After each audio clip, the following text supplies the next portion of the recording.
नमस्कार दोस्तों, आपका स्वागत है आपका अपना चैनल स्टडी पॉइंट पे। दोस्तों आज के इस वीडियो में हम लोग देखेंगे एसएससी जीडी के इम्पोर्टेंट जीके और जीएस के प्रश्न जो कि किसी न किसी एग्जाम में पूछा हुआ प्रश्न है। तो दोस्तों वीडियो को कंटिन्यू देखें और दोस्तों क्वेश्चन के साथ इम्पोर्टेंट फैक्ट भी बताया जाएगा। तो दोस्तों वीडियो को कंप्लीट देखें और वीडियो अच्छा लगे तो लाइक जरूर करें, चैनल पर न्यू है तो सब्सक्राइब करके बेल आइकन को प्रेस कर दे। तो दोस्तों क्वेश्चन नंबर 1 है, तिब्बती लोग किसे चोमोलुंग अथवा देवी माता कहते हैं। दोस्तों तिब्बती लोग किसे चोमोलुंग अथवा देवी माता कहते हैं। तो दोस्तों माउंट एवरेस्ट को। दोस्तों माउंट एवरेस्ट को तिब्बती लोग चोमोलुंग और देवी माता कहते हैं, आपको याद रखना है। और दोस्तों इससे रिलेटेड कुछ इंपॉर्टेंट फैक्ट है।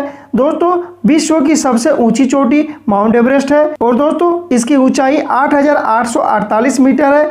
ये दोनों आपको याद रखना है, एग्जाम में पूछे जाते हैं। और दोस्तों माउंट एवरेस्ट को नेपाली लोग क्या बोलते हैं। तो दोस्तों सागर माथा, ये भी आपको याद रखना है। नेपाली लोग सागर माथा बोलते हैं और तिब्बती लोग चोमोलुंग अथवा देवी माता कहते हैं। चलिए नेक्स्ट क्वेश्चन देखते हैं, संसार का सबसे छोटा महासागर कौन सा है। दोस्तों संसार का सबसे छोटा महासागर आर्कटिक महासागर है। दोस्तों इसका आंसर हो जाएगा ऑप्शन नंबर सी। संसार का सबसे छोटा महासागर आर्कटिक महासागर है। और दोस्तों सबसे बड़ा महासागर कौन सा है। तो दोस्तों प्रशांत महासागर। प्रशांत महासागर सबसे बड़ा महासागर है और दोस्तों सबसे छोटा महासागर आर्कटिक महासागर है। नेक्स्ट क्वेश्चन, ध्वनि के वेग पर प्रभाव नहीं पड़ता। दोस्तों इनमें से कौन सा जो है कि ध्वनि के वेग पर प्रभाव नहीं पड़ता। तो दोस्तों इसका राइट आंसर हो जाएगा ऑप्शन नंबर सी, दाब। दाब ध्वनि के वेग पर कोई प्रभाव नहीं पड़ता है, जबकि तापमान, माध्यम का और आर्द्रता पर ध्वनि के वेग पर प्रभाव पड़ता है। ठीक है, आपको याद रखना है। नेक्स्ट क्वेश्चन है, पानी के अंदर ध्वनि सुनने का यंत्र कहलाता है। दोस्तों पानी के अंदर ध्वनि सुनने का यंत्र कौन सा यंत्र है। तो दोस्तों हाइड्रोफोन, वो यंत्र है हाइड्रोफोन, यानी कि ऑप्शन नंबर डी जो होगा सही हो जाएगा। नेक्स्ट क्वेश्चन देखेंगे, वेल्डिंग उद्योग में निम्नलिखित में से क्या प्रयोग होता है। दोस्तों वेल्डिंग उद्योग में एसिटिलीन का प्रयोग होता है, यानी कि ऑप्शन नंबर सी जो होगा सही हो जाएगा। वेल्डिंग उद्योग में एसिटिलीन का प्रयोग होता है, आपको याद रखना है।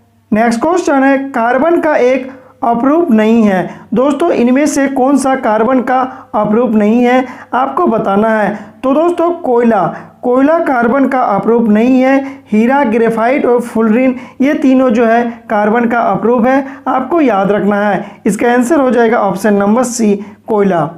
नेक्स्ट क्वेश्चन है, नेचुरल सिलेक्शन का सिद्धांत किसने बनवाया। तो दोस्तों इसका राइट आंसर होगा option number C, Darwin. Natural selection का सिद्धांत डार्विन ने बनवाया है, आपको याद रखना है। नेक्स्ट क्वेश्चन है, रेबीज के टीके की खोज किसने की थी। दोस्तों बहुत ही इंपॉर्टेंट क्वेश्चन है, एग्जाम में हमेशा पूछे जाते हैं। तो दोस्तों इसका राइट आंसर होगा option number B, Louis Pasteur. Rabies के टीके की खोज किसने की। तो दोस्तों लुई पास्चर इसका सही आंसर हो जाएगा। नेक्स्ट क्वेश्चन देखेंगे, नेशनल डिफेंस अकादमी कहाँ स्थित है। तो दोस्तों नेशनल डिफेंस अकादमी कहाँ स्थित है। तो दोस्तों इसका राइट आंसर होगा option number C, Khadakwasla. National Defence Academy Khadakwasla में स्थित है, इसका राइट आंसर हो जाएगा option number C.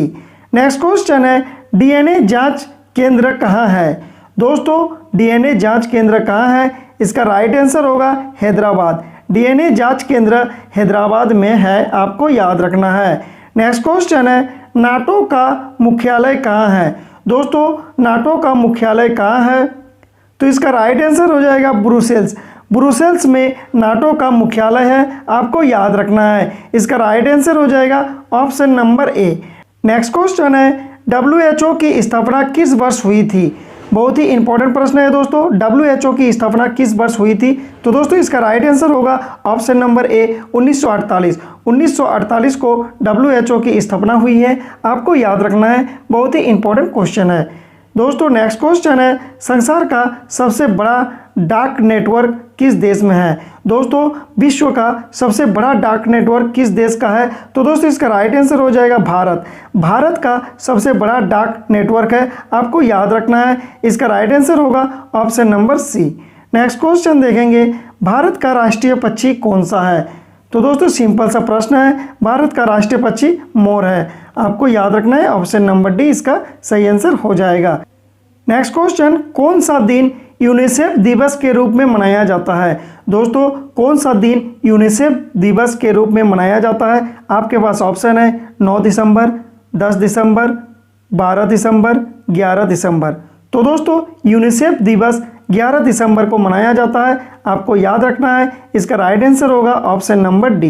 Next question है, निम्न में से भारत का सर्वोत्तम सम्मान है। दोस्तों इनमें से कौन सा भारत का सर्वोत्तम सम्मान है। तो इसका राइट आंसर हो जाएगा भारत रत्न। भारत रत्न भारत का सर्वोत्तम सम्मान होता है, आपको याद रखना है। दोस्तों यह पुरस्कार 2 जनवरी 1954 को भारत के राष्ट्रपति द्वारा स्थापित किया गया था। किसके द्वारा। तो दोस्तों भारत के राष्ट्रपति के द्वारा ये सम्मान स्थापित किया गया था। कब। तो दोस्तों 2 जनवरी 1954 को। आपको ये सब याद रखना है। नेक्स्ट क्वेश्चन है, शब्द गुगली किस खेल से संबंधित है। बहुत ही इंपॉर्टेंट प्रश्न है दोस्तों, गुगली किस खेल से संबंधित है। तो दोस्तों इसका राइट आंसर हो जाएगा क्रिकेट। गुगली क्रिकेट खेल से संबंधित है। आपका आंसर हो जाएगा ऑप्शन नंबर डी। बहुत ही इंपॉर्टेंट प्रश्न है, एग्जाम में पूछे जाते हैं। नेक्स्ट क्वेश्चन है, वानखेड़े स्टेडियम कहाँ स्थित है। आपके पास ऑप्शन है चंडीगढ़, बेंगलुरु, मुंबई, चेन्नई। तो दोस्तों वानखेड़े स्टेडियम मुंबई में है, आपको याद रखना है। इसका राइट आंसर हो जाएगा option number C. Next question देखेंगे, निम्न में से सबसे अधिक मात्रा में कैरोटीन किसमें पाई जाती है। दोस्तों गाजर में, पपीता में, पालक में या आम में, इनमें से किसमें कैरोटीन सबसे ज़्यादा पाई जाती है। तो दोस्तों इसका राइट आंसर होगा ऑप्शन नंबर ए, गाजर में। गाजर में सबसे ज़्यादा कैरोटीन पाई जाती है, आपको याद रखना है। नेक्स्ट क्वेश्चन है, कौन सा विटामिन खाना पकाने के क्रम में नष्ट हो जाता है। दोस्तों वो कौन सा विटामिन है जो खाना बनाने के समय जब गर्म होता है तो वह विटामिन नष्ट हो जाता है। तो दोस्तों वो कौन सा विटामिन है। तो इसका राइट आंसर होगा option number C, vitamin C. दोस्तों विटामिन सी खाना पकाने के समय नष्ट हो जाता है, आपको याद रखना है। इसका राइट आंसर होगा option number C, vitamin C खाना पकाने के क्रम में नष्ट हो जाते हैं। ठीक है, तो दोस्तों आज भर इतना ही। अगर वीडियो अच्छा लगे तो लाइक ज़रूर करें, चैनल पर न्यू है तो सब्सक्राइब करके बेल आइकन को प्रेस कर दें इस तरह की वीडियो की अपडेट के लिए। Thanks for watching.